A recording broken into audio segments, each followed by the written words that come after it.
Hello बच्चों, let's read the question. The question says which of the following reactions belong to electrophilic aromatic substitution? तो इस question का की concept होगा electrophilic aromatic substitution. मान लीजिए कोई बेंजीन रिंग पे एक ग्रुप लगा है CH3, ऐसा ही हम कुछ मान लेते हैं। इसके ऊपर इलेक्ट्रोफाइल का अटैक हम करा रहे हैं। CH3 हमारा प्लस आई ग्रुप है, इसीलिए ये इलेक्ट्रोफाइल को ऑर्थो और पारा पे डायरेक्ट करेगा। मान लीजिए इस केस में ऑर्थो पे डायरेक्ट किया और साथ में यहां से बेंजीन रिंग से हाइड्रोजन निकल जाएगा। यानी कि इलेक्ट्रोफिलिक एरोमेटिक सब्स्टिट्यूशन का मतलब हुआ इलेक्ट्रोफाइल आएगा और बेंजीन से एक इलेक्ट्रोफाइल वहां से निकालेगा और खुद वहां लग जाएगा। आने वाला भी इलेक्ट्रोफाइल होगा और जाने वाला भी इलेक्ट्रोफाइल होगा। तो अब हम चलिए क्वेश्चन को शुरू करते हैं। पहला है हमारा ब्रोमिनेशन ऑफ एसिटानालीड।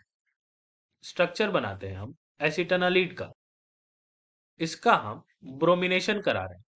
ये हमारा इलेक्ट्रोफाइल है और ये ग्रुप जो हमारा लगा हुआ है ये प्लस आई ग्रुप है, तो ये बनाएगा हमारा BrNH C double bond O CH3 और साथ में एक H प्लस निकल जाएगा।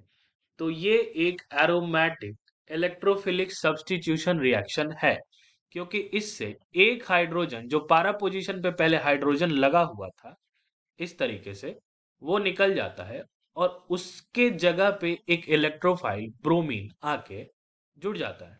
अब दूसरा नंबर हम देखते हैं coupling reaction of aryl diazonium salt. Coupling reaction, मान लीजिए हम कपलिंग रिएक्शन के लिए एक फिनॉल लेते हैं।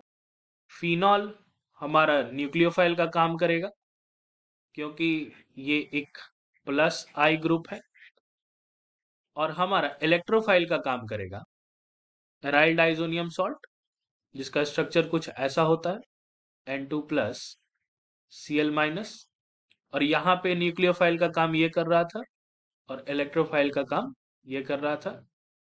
ये हमारा वीक इलेक्ट्रोफाइल होता है। अब ये जो हमारा प्लस आई है ये पारा पोजीशन पे अपने एक हाइड्रोजन को रिप्लेस करेगा कमिंग इलेक्ट्रोफाइल से। तो हमारे पास जो कंपाउंड बनेगा वो होगा,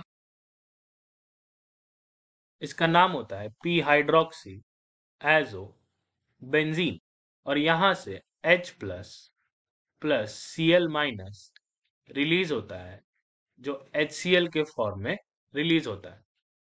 तो यहां पर भी इलेक्ट्रोफिलिक एरोमेटिक सब्स्टिट्यूशन हो रहा है। अब हम चलते हैं डायजोटाइजेशन ऑफ एनिलीन। जब एनिलीन को हम ट्रीट करते हैं NaNO2 प्लस HCl से, तो हमें मिलता है N2 plus Cl minus aryl diazonium salt. तो हम यहाँ देख रहे हैं कि ना ही कोई इलेक्ट्रोफाइल अटैक कर रहा है और ना ही कोई इलेक्ट्रोफाइल रिलीज हो रहा है। तो ये हमारा एरोमेटिक इलेक्ट्रोफिलिक सब्स्टिट्यूशन रिएक्शन नहीं है। अब हम चलते हैं अपने लास्ट ऑप्शन पे जो है असाइलेशन ऑफ एनिलीन। ये हमने एनिलीन लिया और इसे हमने ट्रीट किया CH3COCl से। तो ऑक्सीजन भी इलेक्ट्रोनेगेटिव, क्लोरीन भी इलेक्ट्रोनेगेटिव, तो दोनों पे पार्शियल नेगेटिव चार्ज, और कार्बन पे पार्शियल पॉजिटिव चार्ज। ये नाइट्रोजन यहां से अटैक करेगा और जो कंपाउंड फॉर्म करेगा वो होगा,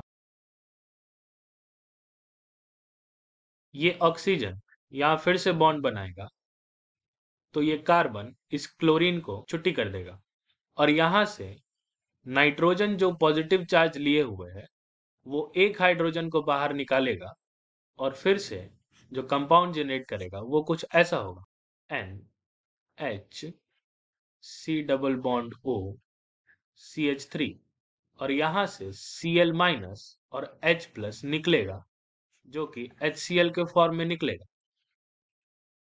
तो हालांकि यहाँ पे इलेक्ट्रोफिलिक सब्स्टिट्यूशन रिएक्शन तो हो रहा है, लेकिन बेंजीन रिंग से कोई भी इलेक्ट्रोफाइल रिलीज नहीं हो रहा है, इसीलिए ये भी एरोमेटिक इलेक्ट्रोफिलिक सब्स्टिट्यूशन रिएक्शन नहीं है। तो इस क्वेश्चन का दो सही आंसर आएगा, ऑप्शन नंबर 1 ब्रोमिनेशन ऑफ एसिटोनालीड, और option number 2 coupling reaction of aryl diazonium salts. Hope you understood it well. Best of luck.